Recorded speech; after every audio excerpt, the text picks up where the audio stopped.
জনাবে মুহাম্মদুর রাসূলুল্লাহ সাল্লাল্লাহু আলাইহি ওয়াসাল্লাম বসে আছেন। আমার মায়েরা একটু ভালো করে শুনবেন। সাহাবায়ে কেরামরা বসে আছেন, নবী আমার বসে আছেন। এমত অবস্থায় আল্লাহ রসুলের একজন সাহাবা এসে বললেন, ইয়া রাসূলুল্লাহ, আমি আপনার নবনিযুক্ত সাহাবা, সবেমাত্র ইসলাম ধর্ম কবুল করেছি। এর আগে আমি বেদুইন মুশরিক ছিলাম, কাফের ছিলাম। ইয়া রাসূলুল্লাহ, ইসলাম আমার ভালো লেগেছে, তাই ইসলাম কবুল করেছি। এখন আপনার কাছে আমার কিছু প্রশ্ন, আপনি একটু বলে দেন। আমার জীবনে আপনি আসার আগে একটা যুগ ছিল, যে যুগটার নাম ছিল আইয়ামে জাহিলিয়াতের যুগ। সেই যুগে এমন কুপ্রথা ছিল, যে যুগে নারীদের কোনো সম্মান ছিল না। আজও দেখতে পাওয়া যায়, যার 3টি মেয়ে, একটা মেয়ের পর আর একটা মেয়ে হয়, দেখবেন মানুষ তাকে খোটা দেয়, দেয় না ভাই? খোটা দেয় আর বলে আবার মেয়ে হইয়ে, ও মেয়ের কড়া। কিছু কিছু বুড়ি রয়েছে, পেট দেখি বলে ওর মেয়ে, ওর পেটে আবার মেয়ে রই, বলে না ভাই এরকম? টানা মারে ভাই, এরকম কিছু কিছু বুড়ি আছে, তারা এসবগুলো বলে বেড়ায়। আল্লাহ রসুলের কাছে সেই সাহাবা এসে বলেন, ইয়া রাসূলুল্লাহ, ইয়া হাবিবাল্লাহ, হুজুর আমার জীবনে মস্ত বড় কিছু পাপ করেছি, আপনি একটু বলেন কি কাজ করলে মাপ পাবো। নবী আমার বললেন, তুবু ইলাল্লাহি তাওবাতান নাসুহা, তুমি তওবা করো। সাহাবা বললেন, ইয়া রাসূলুল্লাহ, তওবা করলে মাপ হবে না, কারণ আমি যে পাপ করেছি এটা মাপ হওয়ার নয়। তো বললেন, তাহলে কি কাজ করেছো তুমি, কি অন্যায় করেছো? তখন সাহাবা বললেন, ইয়া রাসূলুল্লাহ, আমার একটা ছোট্ট বাচ্চা মেয়ে ছিল, যে মেয়েটার নাম ছিল জামিলা। সেই জামিলা নামক মেয়েটাকে আমি জীবন্ত কবর দিয়েছিলাম। যখন কবর দিচ্ছিলাম, আমার মেয়েটা হাউমাউ করে কাঁদছিল আমার দিকে ফিরে, আর এই কথা বলছিল। কি বলছিল? আব্বু তোমার কাছে আমি চাই না কিছু বার, আব্বু তোমার কাছে আমি চাই না কিছু বার, আব্বু তোমার কাছে আমি চাই না কিছু বার, আমার মায়ের কাছে দাও যেতে দাও মিনতি আমার, আমার মায়ের কাছে দাও যেতে দাও মিনতি আমার, আব্বু তোমার কাছে আমি চাই না কিছু বার, আমার মায়ের কাছে দাও যেতে দাও মিনতি আমার, আমার মায়ের কাছে দাও যেতে দাও মিনতি আমার, বলো কি কারণে দেবে কবর, কি দোষ আমার,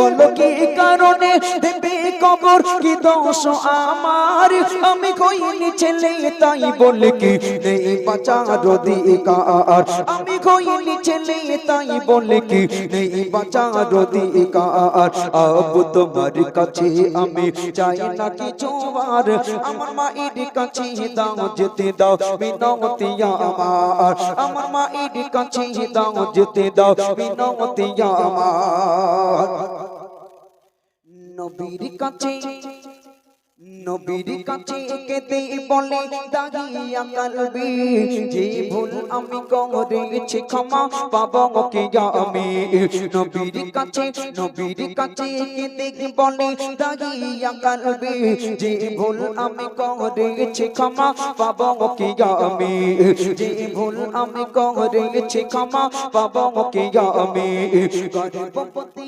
গর্ভবতী গর্ভবতী ছিল যখন আমার বিবি, তাই খুশি মনে বিদেশে গেলাম করতে আই পাতি, তাই খুশি মনে বিদেশে গেলাম করতে আই পাতি, কত আশা ছিল হবে ছেলে দেখাবো সবার,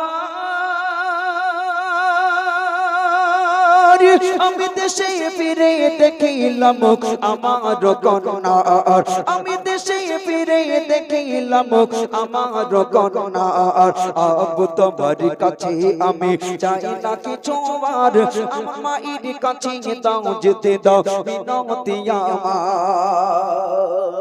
ইয়া রাসূলুল্লাহ, ইয়া হাবিবাল্লাহ, হুজুর আমি দাহিয়া কালবি বিয়ে করলাম, খুব সুন্দরী বউ হলো আমার। আমার স্ত্রী যখন প্রেগনেন্ট হলো, আমার স্ত্রী যখন অন্তঃসত্ত্বা হলো, আমার বিবিকে আমি বাড়িতে রেখে বিদেশে কাজ করতে চলে গেলাম।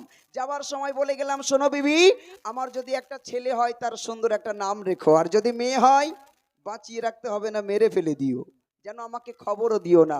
আমি বিদেশে চলে গেলাম, 4 বছর পরে বাড়ি ফিরলাম। গ্রামের মাটিতে পা দিতেই সবাই ডেকে বলল, দাহিয়া কালবি, তোমার তো ছেলে হয় না, হয়েছিল মেয়ে, তুমি তো কাপুরুষ। হে দাহিয়া কালবি, সেই মেয়েটা আজও বেঁচে আছে, যাও মেয়েটাকে মেরে ফেলে দাও, যদি মেয়েটাকে মেরে না ফেলে দাও তোমাকে কিন্তু সমাজে জায়গা দেওয়া হবে না। আমি বাড়ি চলে গেলাম, আমার স্ত্রী দেখিয়ে দিল, ওই দেখো তোমার আব্বু আসছে। আমার ছোট্ট বাচ্চা মেয়েটা ছুটে ছুটে ছুটে ছুটে এসে আমার গলাটা জড়িয়ে ধরে আমাকে আব্বু আব্বু করে ডাকতে শুরু করলো আর বললো, আব্বু সবার আব্বু ছিল, তুমি ছিলে না, কোথায় গেছিলে তুমি, আমাকে ছেড়ে বলো আব্বু, বলো আজ থেকে আমাকে প্রমিস করো আর কখনো আমাকে ছেড়ে যাবে না। ছোট্ট বাচ্চা মেয়েটা যখন কাঁদছিল, আমার ভালো লাগছিল না, আব্বু আব্বু করছিল, আমি খুশি হচ্ছিলাম না, ভাবছিলাম মেয়েটাকে মেরে ফেলবো কেমন করে। হঠাৎ আমার মাথায় একটা বুদ্ধি এলো। কি বুদ্ধি? কবি লিখছে শোনো। আমি কি করি গাই, কি করি গাই ভেবে না পাই একে কেমনে মারা যায়। আমি কি করি গাই ভেবে না পাই একে কেমনে মারা যায়। বলি চলো সোনা আজকে তোমার মামার বাড়ি যাই। আমি কি করি গাই, কি করি গাই ভেবে না পাই একে কেমনে মারা যায়। বলি চলো সোনা আজকে তোমার মামার বাড়ি যাই। বলি চলো সোনা আজকে তোমার মামার বাড়ি যাই। নূতন জামা পরে মেয়ের খুশির সীমা নাই। নূতন জামা পরে মেয়ের খুশির সীমা নাই। সে মরুভূমির উপর দিকে খুশিতে দৌড়ায়। সে মরুভূমির উপর দিকে খুশিতে দৌড়ায়। সে কিছু পরে পানির তরে করে হাহাকার। সেই সুযোগ বুঝে ভাবলাম আমি কবর খড়িবার।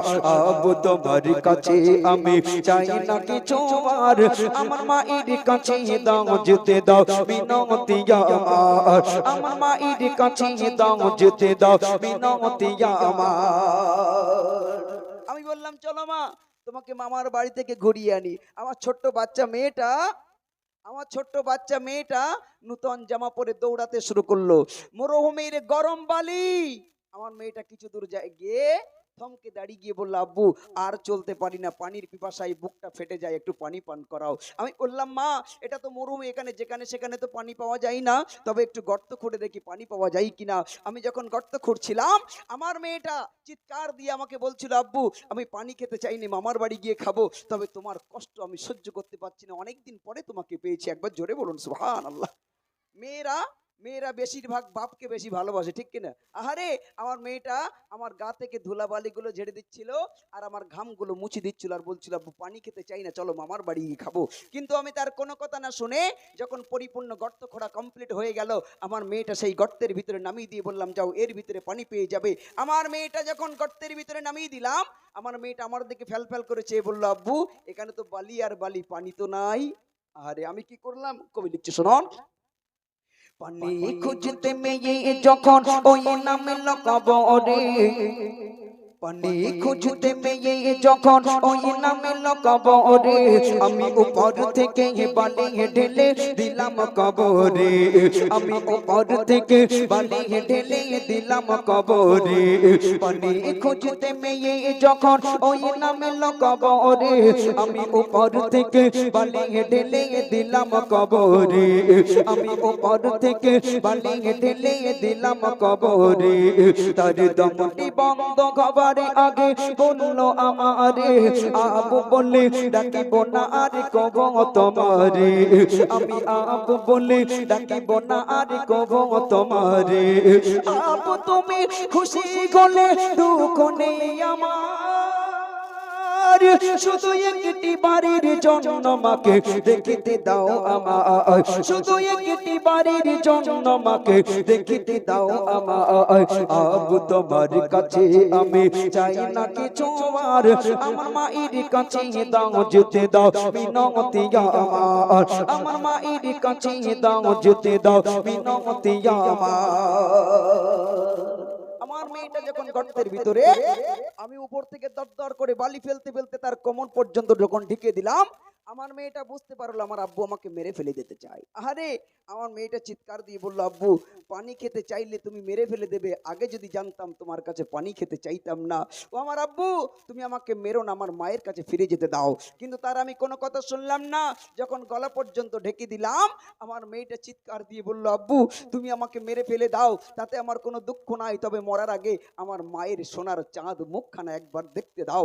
কিন্তু তারপরেও আমার মনে মায়া দয়া আসেনি। আমি যখন যখন পরিপূর্ণ ঢেকে দিয়ে অপেক্ষা করছিলাম, কিছুক্ষণ পরে সেই মাটির ভিতর থেকে চিৎকার দিয়ে আমার মেয়েটা কেঁদে উঠে কয়েকবার বলল, মা মা মা করতে করতে চোখের সামনে মারা গেল।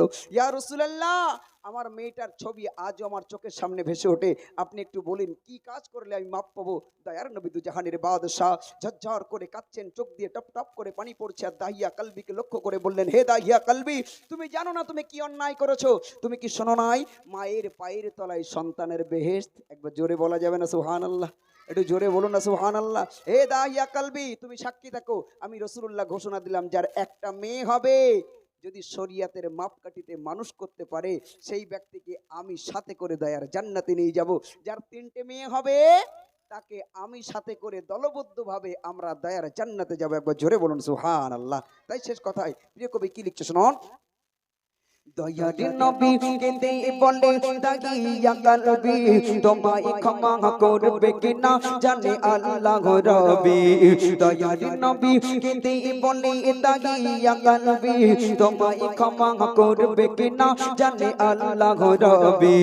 তুমি ঈমানে এনে মুসলিম হয়েছ সাহাবী, তবু আমার থেকে থাকবে দূরে জানাই এ আরজি, তবু আমার থেকে থাকবে দূরে জানাই এ আরজি। বলে সাইফুদ্দিন মিনি নারীর গরম সমাবার, এই নারী জাতি গলম তোমার জান্নাতের রাগাবার, এই নারী জাতি গলম তোমার জান্নাতের রাগাবার। আবু তোমার কাছে আমি চাই না কিছু বার, আমার মায়ের কাছে দাও যেতে দাও মিনতি আমার, আমার মায়ের কাছে দাও যেতে দাও মিনতি আমার, আমার মায়ের কাছে দাও যেতে দাও মিনতি আমার।